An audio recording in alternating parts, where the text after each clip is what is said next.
Imagine filing for divorce, thinking it'll be calm, respectful, and all about the kids.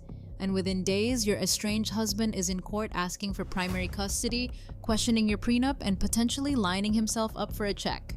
That is exactly what's happening right now between former RHOA star Kandi Burruss and Todd Tucker.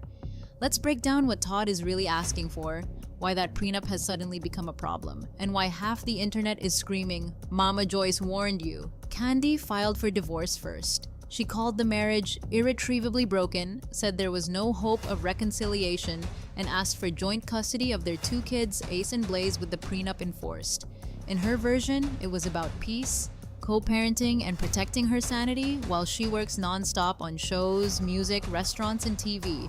Todd's legal answer? Completely different energy.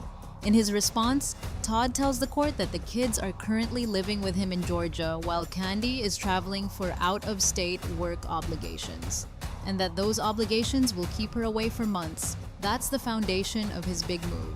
He's saying he's the one doing the daily parenting, school runs, and daddy daycare we've seen all over his socials, so he wants primary, physical custody, joint legal custody, and final say on big decisions if they can't reach a deal. On paper, he's still trying to sound diplomatic. His lawyers make a point of calling Kandi a loving and capable mother, saying he hopes they can work it out privately.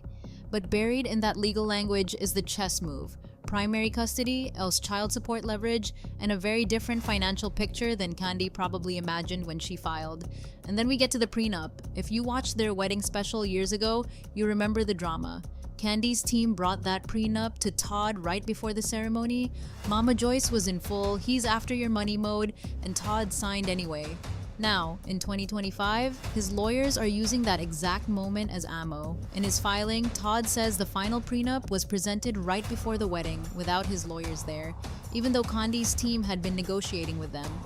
Translation: he's hinting it was rushed, under pressure, and maybe not fully fair. That's how you start an argument that a prenup might be unenforceable. Why does that matter?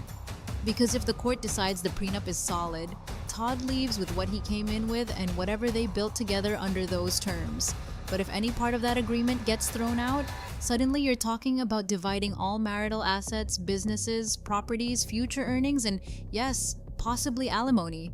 Fans are already picking sides in the comments. Some people are dragging Todd, saying, "Of course he wants primary custody, it's about money," calling this proof he was always playing the long game, and quoting Mama Joyce like, "A prophet.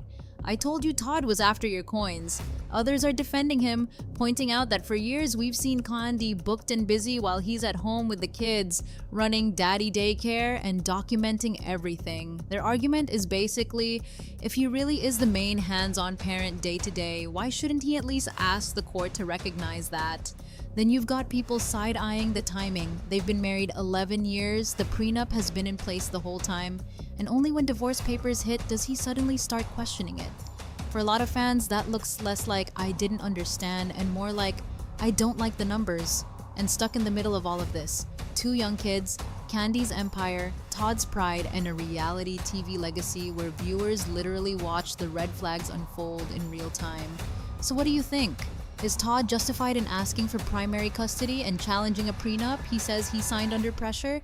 Or is this exactly the money grab Mama Joyce has been warning about since day one? Drop your thoughts in the comments, especially if you watched their relationship play out on RHOA.